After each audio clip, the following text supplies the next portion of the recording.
Universe 6 down to its final 4 remaining members, all eyes are on Kale and Caulifla as they look to continue their battle with Goku. But was the battle against Goku what was needed for them to achieve a higher power, or will this prove to be devastating on Universe 6's end? As right now we're about to dive into the Dragon Ball Super episode 114 preview to further analyze and dissect what was shown in the preview in order for us to get a better understanding as to what is happening. And again, if you guys are new to this channel and love Dragon Ball, don't forget to go on ahead and smash that subscribe button alongside turning on all notifications. That way you guys can be notified whenever a brand new video is posted onto this channel in connection to news, information, updates, spoilers, and discussions. Hashtag Dragon Ball Squad as we begin to dive into the overall preview with the first image having to be shown. Hey, it's me, Goku, and it looks like Kale, judging based early on, has Goku on the run, because as we get to see in the second scan, Kale looks to be pressing Goku's face up against a giant rock, in which case we've seen that happen before with Broly, but it looks like early on in this fight, Kale seems to be the one dominating Goku early on, as we go into the third shot here, with Goku having to be completely overwhelmed by Kale, as Goku goes on to say, "Amazing, Kale," as we transition into the fourth image with a barrage of green energy attacks having to come flying in Goku's direction.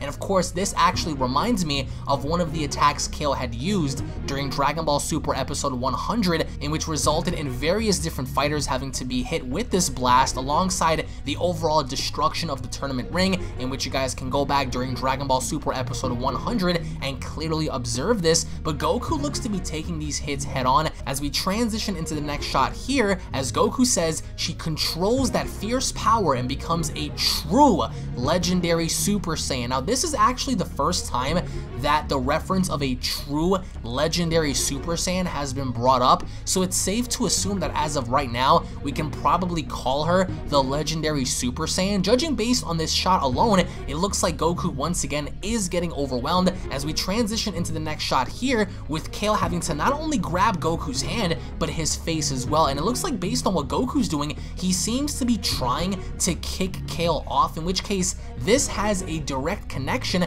going into the next shot here, as we see some sort of an energy-like orb being placed in between Goku's foot and of course Kale's abdominal, in which this reminds me personally of the same exact attack that Broly used on Gohan in the first film by having to unleash a ki blast via his chest and pushing Gohan back. So here it looks like Kale is doing a similar attack, but unlike what we saw with the first Broly movie, it looks like Goku actually has the upper hand. As we transition into the next shot here, it looks like Goku actually is able to kick the energy blast with Kale far enough from him, in which we see the save being made by Caulifla in this next shot here. Of course, the animation looks very wonky, but nonetheless, it looks like after Goku pushes Kale away with her own energy blast having to be in between them, it looks like Caulifla makes the save in protecting Kale from further damage. As we transition into the next shot here, as Goku says, plus she and Caulifla will bring out the ultimate secret weapon.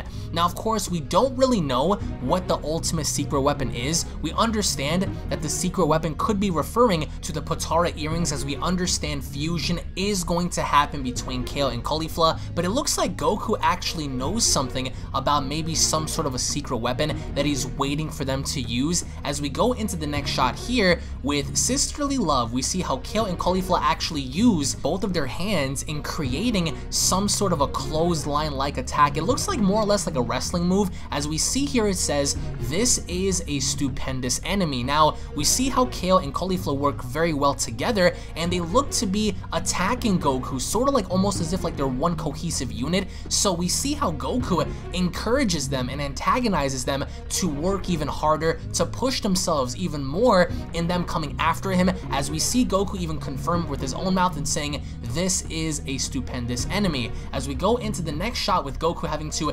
seemingly looking like he's in his Super Saiyan and or Super Saiyan 2 form, with him having to come at both Kale and Caulifla, which we transition into the next shot here with Goku having to say, "I'm getting excited." Now, for one, we all know that the girls, as they work together, is posing somewhat of a problem because they're both adapting, they're both getting stronger, and judging based on their response to Goku, they seem to be also learning from whatever he's doing. As we transition into the final shot here, as we get to see the ominous figure in the background, as it says, next time on Dragon Ball Super. Now, this fusion of Kale and Caulifla via Patara earrings is very interesting because number one, where did they get the earrings from? Number two, how strong are they going to be as this carries on forward? Because it's pretty obvious as day that this is a Patara fusion. Some people have suggested that perhaps maybe this is somewhat of a different fusion style. It appears to be Patara based on their earrings. The girls aren't wearing Pataras prior, so this is a Patara fusion. So perhaps maybe the ultimate secret technique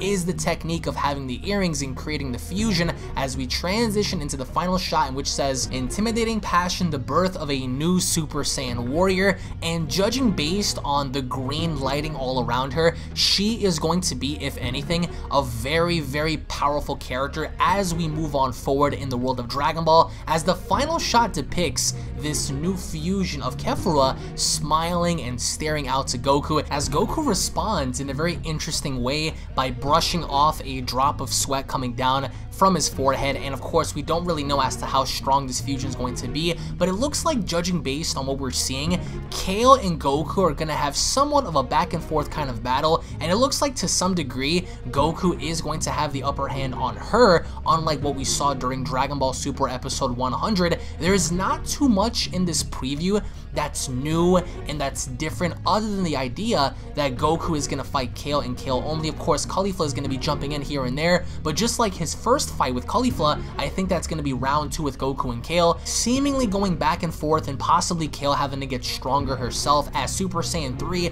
was alluded in Dragon Ball Super episode 113. But of course, with the introduction of this new fusion, we don't know as to where the earrings came from. Perhaps maybe it is Champa's involvement, because based on spoilers, we understand that Champa does have a secret technique to teach the girls, to show the girls, in order for them to progress in the Tournament of Power. So post your comments down below, guys. What are your overall thoughts on Goku's rematch with Kale? How do you think the girls are going to fare up with Goku having to team up against him?